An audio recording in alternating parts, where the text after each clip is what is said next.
बच्ची के साथ गैंगरेप हुआ, सामूहिक बलात्कार की घटना।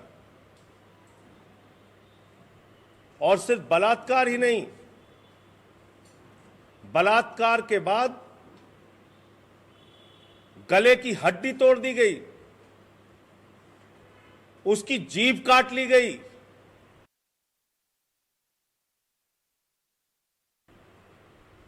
मरणासन्न अवस्था में उसको छोड़ दिया गया।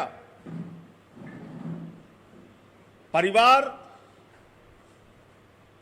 पुलिस के पास पहुंचा न्याय के लिए। पहले सिर्फ एक व्यक्ति के खिलाफ एफआईआर दर्ज हुई, एक अपराधी के खिलाफ एफआईआर दर्ज हुई,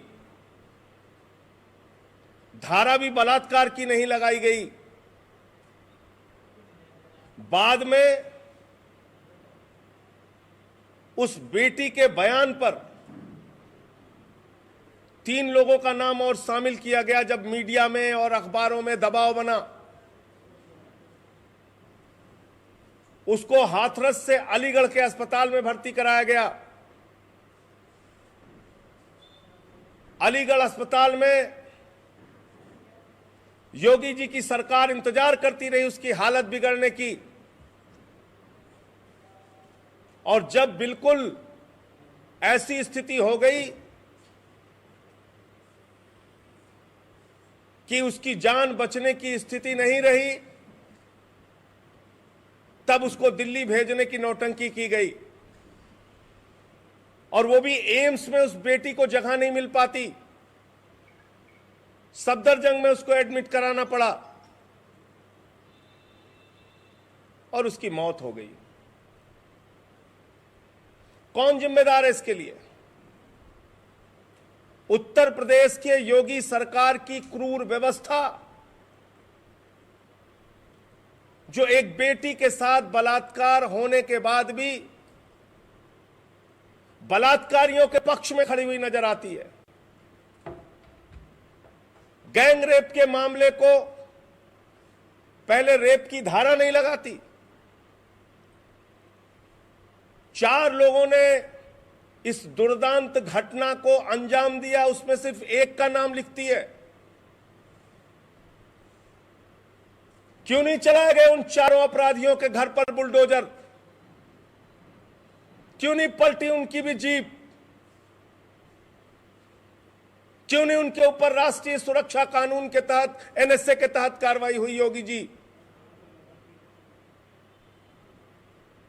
आपके राज में किसी के साथ भी कुछ भी हो रहा है। मैं जौनपुर गया था, एक छोटी सी बच्ची के साथ बलात्कार करके उसकी हत्या कर दी गई, वो भी दलित परिवार से थी।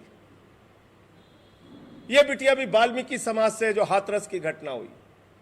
लखीमपुर में गया मैं, वहां भी एक छोटी सी दलित परिवार की बच्ची के साथ बलात्कार करके उसकी हत्या कर दी गई, नृशंस हत्या। छोटी छोटी बच्चियों के साथ उत्तर प्रदेश में बलात्कार हो रहा है। बलात्कार करने के बाद उनके शरीर को छत विछत कर दिया जा रहा है, हत्याएं हो रही हैं। और योगी की सरकार बलात्कारियों को बचाने में लगी हुई है। आपकी सरकार जब चिन्मयानंद के पक्ष में खड़ी होगी तो कैसे न्याय मिलेगा? कैसे बेटियों को न्याय मिलेगा उत्तर प्रदेश में? हमको बताइए योगी जी। मैं बहुत पीड़ा के साथ पूछना चाहता हूं आपसे, आपके पूरी पुलिस सोती रही? अरे मेरे तो एक बयान के ऊपर आप देशद्रोह लगा देते हैं। आज 14वां मुकदमा लिख दिया मेरे ऊपर, 14 एफआईआर हो गई। रोज आप एफआईआर लिखते रहते हैं। आपकी पूरी ताकत लोगों की आवाज को दबाने में लग जाती है, लेकिन अपराध रोकने के लिए आप कुछ भी नहीं करना चाहते। आपकी सरकार को जंगल राज भी कहना कम होगा, क्योंकि जंगल का भी कुछ कानून होता है। आपकी राज में कोई कानून व्यवस्था नहीं होगी जी। इतनी बड़ी घटना हो गई, कहां है उत्तर प्रदेश का महिला आयोग? कहां सो रही उत्तर प्रदेश की पुलिस? क्यों बलात्कारियों को बचाने की कोशिश की गई? क्यों उन बलात्कारियों के खिलाफ कार्रवाई नहीं हुई? क्यों इस बिटिया को सही समय पर इलाज नहीं मिला? क्यों आप उसके मरने का इंतजार करते रहे? और उसको दिल्ली भी भेजा तो एम्स में उसको बेड नहीं दिलवा पाए। इस पूरे मामले में एक और घटना हुई बीच में। वरिष्ठ पत्रकार हैं रोहिणी सिंह, उन्होंने कोई ट्वीट किया और उस ट्वीट के ऊपर इनका सूचना निदेशक है शिशिर सिंह, वो धमकी भरे शब्दों में लिखता है कि 105 गिरफ्तारियां हो चुकी हैं और इतनी एफआईआर लिखी जा चुकी है। आप सच बोलने वालों को धमकाते हैं? आपको शर्म नहीं आती? आपका पूरा तंत्र इस काम में लगा है कि बलात्कार की कोई घटना पे बोले तो उस पे एफआईआर कर दो, हत्या की कोई घटना पे बोले तो उस पे एफआईआर कर दो। आपका एसएसपी इंद्रकांत त्रिपाठी से रंगदारी मांगता है और उनकी हत्या करवा देता है। वो खुलेआम घूम रहा है उत्तर प्रदेश के अंदर, उस पर कार्रवाई नहीं कर पाते आप। बलात्कारियों पे कार्रवाई नहीं कर पाते। रोहिणी सिंह को धमकाओगे, संजय सिंह पे देशद्रोह लगाओगे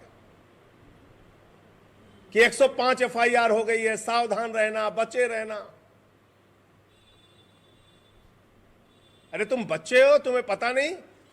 मान लो उन्होंने आगरा लिख दिया था, तुम लिख देते हां ये घटना आगरा की नहीं हाथरस की है। पूरी घटना को ही तुमने कह दिया ये फेक न्यूज है, फलाना है, ढिमका है। तो मेरा सिर्फ इतना कहना है कि आज उत्तर प्रदेश के अंदर बेटियां सुरक्षित नहीं है। अपराध बहुत तेजी के साथ बढ़ रहा है। बच्चियों को माता पिता अपने घर से बाहर भेजने में डरते हैं, सहमे हुए हैं, रोते हैं, पता नहीं सुरक्षित आएगी नहीं आएगी।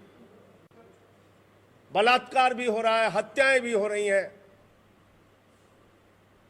और पूरा योगी जी का तंत्र और इनका पुलिस तंत्र पैसे वसूलने में, रंगदारी वसूलने में, रंगदारी नहीं दी तो हत्याएं कराने में जुटा हुआ है। और हत्या करके वो एसएसपी खुलेआम घूम रहा है।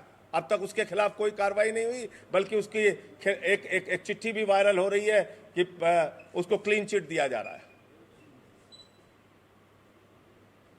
तो कुल मिलाकर ये जो घटना हुई है, इसने पूरे उत्तर प्रदेश की जनता को, पूरे देश के लोगों को हिलाकर रख दिया है। दरिंदगी, हैवानियत की पराकाष्ठा है ये। और ये एक घटना नहीं, अनेकों घटनाएं, वो चाहे जौनपुर का कांड हो, वो चाहे लखीमपुर का कांड हो, वो चाहे अभी मेरठ में एक निर्भया कांड हुआ, बस के अंदर बलात्कार की घटना, और ये चाहे हाथरस की घटना है।